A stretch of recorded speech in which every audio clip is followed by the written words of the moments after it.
Well, I have a letter here. We have a letter from I guess maybe your number one fan. One of your and she's Denise from Boycott ABC 7. She has a Facebook page, and of course the name Boycott ABC 7 because ABC made the decision to take off One Life to Live in All My Children. Shame on them. Yeah, so if there are a lot of fan pages out here and shows like Let's Talk About Soaps trying to, we want the soaps back. Yes, we don't bring them And up. so she couldn't be here because she had an accident, right? There was someone very sick in her family or a family friend. So she wrote this letter and she asked Tess McKenzie, the producer of the show, to read it on. So you can help me out, Laura, if you want. It says, "Dear Eileen, we at Soap Saving Group Boycott ABC 7, Denise and Yvonne, have loved you and all the years that you played Roxy on One Life to Live. Your portrayal of Roxy is one of a kind, and we thank you for all the laughter and the tears through the years, especially during the past year when ABC decided to put All My Children and One Life to Live on hold. Yvonne and Denise Quinones were heartbroken and identified with Roxy by working together with all soap fans on Teen Boycott ABC 7 and other SOS groups to help save One Life to Live. All the actors, cast, and crew members. You all have been like family to us for 4 decades. Yes. We cried and laughed together every day, 5 days a week. Watching Roxy trying to save Fraternity Row, so true, it's extremely close to our real life experience. Sure. All of us working daily, sending letters, emailing, making calls, tweeting, contacting sponsors, and various other tasks and events to help find another home for our beloved One Life to Live. Yes. We at Boycott ABC 7 and all of our other groups have boycotted and the replacement shows, and ABC 7 are dedicated to seeing Roxy, Vicky, the Buchanans, the Lords, and all our Landview family and friends back on TV soon. Yes. ABC made enormous mistakes in taking One Life to Live off the air. Eileen, we thank you for being such a wonderful, caring person. And we, Yvonne and Denise Quinones and Team Boycott ABC 7 and all, we are never giving up. Just like Roxy, we are all here united, fighting for our soaps and the entire genre. That's right. We love Denise. Wow. We're not giving up. That's right. Yes. You are greatly loved. And they do go on to say how I watched. Stop it! I can't take It it. was terrible that ABC canceled Ryan's Soap so abruptly. I watched all ABC soaps with my family and friends since I was 3 years old. Wow. We will get One Life to Live in All My Children back to Agnes. Yes. Back on our TV soon. We Yes. are all in this together. And we will never, ever give up our actors or our soaps. Wow. ABC doesn't deserve us as viewers. We will only watch General They don't. on their network. They don't. They don't. No, ABC made it a huge mistake. They really did. And I don't know how they're going to ever rectify that. By bringing it back. Okay, that's a big thing, though. You know, that's a big thing because they just couldn't wait to destroy those sets, and they just couldn't wait to sell that clothing. They just couldn't wait. And why that is, I don't know. It's like taking an audience and like treating them like they're a bug or something. Like, you know, maybe they won't notice if we just go like that. Yeah, or we'll make them. You know, the best line was, "We'll train them. We'll train them to like the revolution." You can't do that. You can't. No, you can't do that. You can't do that. It's not a communist country. It's It's America. not a baby they Yes. got to train, toilet train. You know? Come on. It's like, and that's not easy. Like she said, y'all like family to us. Yeah. How do you feel about how they canceled Ryan's Hope? Well, first of all, Ryan's Hope is not supposed to be the show that was canceled when it was canceled. It was supposed to be Loving. But, you know, Agnes Nixon is a very powerful person and a very talented person. And Loving was a Agnes Nixon show. And somehow, some way, she got them to... They had to cancel something. And they canceled Ryan's Hope. And so we were called on the floor. And Yeah, we were called on the floor, and we were told that it was canceled, and it was right around Halloween, and so we had November, December, and all of January, and part of February, and then we were off the air. Yeah, so we didn't really have that much notice. I had a premonition, though, that we were going to get canceled, because I was sitting in my dressing room, and you know, it was never a job that I particularly wanted, because I wanted to do comedy. I never really wanted to do a soap. And I finally, my last 4 years of Ryan's Hope, I really made peace with it. I really liked it. I really enjoyed it. I loved the people that I was working with. And I remember being on the phone, the day that we were canceled, I remember being on the phone with my friend Maureen, and I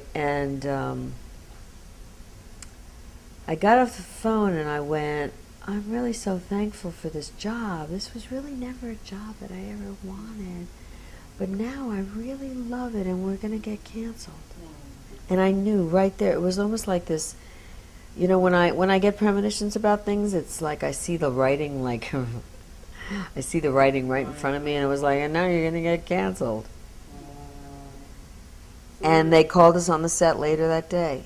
I should have written down like what my prediction was going to be. Wow. Are you still in touch with some of the actors from that show? Yeah, we just had a little party. We had a little luncheon the other day, about a month and a half ago. Wow, it would be nice to do like a reunion, come back together and do something. It would. We thought SoapNet was going to have us like do, like, we did a reunion on SoapNet, but we thought they were going to do like a 2-hour movie, like, Yeah, that would be nice. you know, like. That would be nice. Now, did you have a premonition about One Life to Live, or was that like rumored for too long? It was rumored for too long. I mean, you know, boy, I came out of yoga and I saw that my agent had left me like 3 messages. And I went, well, it's either something really great or they've just fired me from One Life to Live or something, you know. And I thought, man, I gotta let go Roxy. But, and, oh, when I heard the tone of his voice, Eileen, they just canceled. I was in a state of shock. I was so glad I wasn't over at the studio. That's the one thing I was so grateful for, because they called everybody into the studio over at the View, and they made everybody sit there and watch that freak Bryan Frons. Yes, I said freak.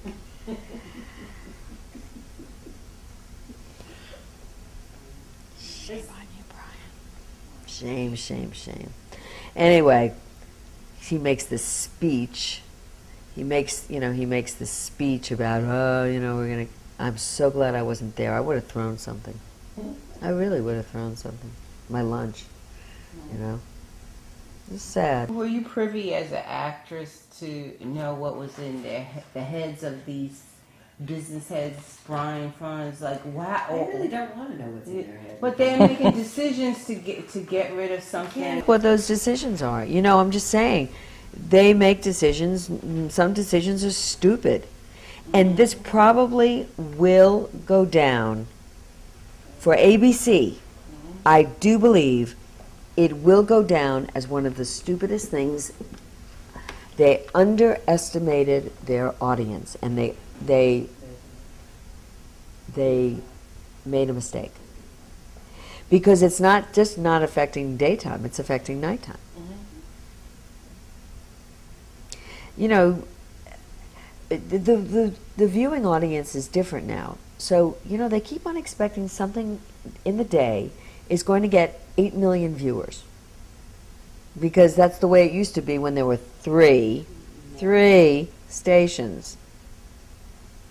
Now there are 400 and something, 500. And now you're expecting to get that 8 million or that 4 million all the time. And it doesn't exist for anybody anymore, except maybe some of the very, very big shows. You know, my friend, brilliant actor, Stephen Lang, who was in Avatar, played the villain, the military guy in Avatar. He was the lead in Terra Nova. And they got probably 8 million viewers or something, or 10 million viewers their first night. But they didn't get 14 million, which is what Ashton Kutcher managed to get on 2.5 Men. So they wanted the 14 million. Yeah, so already they felt that it wasn't the big hit that it was supposed to be. And then they decided it was too expensive. So they're not, too expensive for that 8 million audience, just warped. And also, I think the networks have to figure out another way for them to sell commercial time, because I don't know about anybody else, but I DVR almost anything I can. And I go through those commercials. Skip. No, right through it.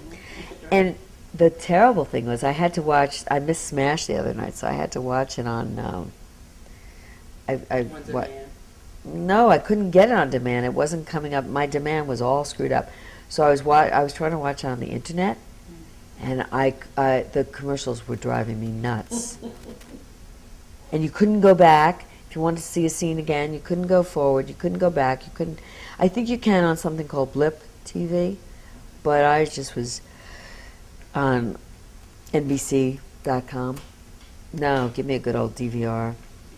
I don't think they even knew how many people were watching the soaps. I really don't. I actually think because of the DVR situation, they didn't even know who was watching. Exactly. Didn't even know. And then you got the soap network. People come home at night and watch. So they didn't know. So ABC, Disney creates SoapNet, and then they're in competition with SoapNet. And then they're talking about SoapNet like it's the enemy. You demented human beings. You create this thing. Deborah Blackwell, who was brilliant, she created it, and then the freak decides that he's going to run it. So he gets rid of Deborah Blackwell, and they had a perfectly wonderful place to satisfy all the fans. I don't know. Yeah. Do you realize what your characters have meant to I actually do. the country? I actually do. I actually do realize that, because I've been on television sufficiently a long time, and I know when I walk down the street and one of the the nannies from Trinidad goes, "Oh, you rock, Roxy." Believe me, I feel it. It emotionally gets to me, and my goal in life has always been to entertain people. I don't know if I'm good or bad or as an actor, but I do know that I'm entertaining. And my goal with Ryan's Hope was to make people stop ironing. That a woman was not going to iron when Delia was on. So, no. And they weren't going to run to the bathroom either, for that matter. So I accomplished that. And that's a big thing to accomplish, to entertain people and to take people on a journey with you.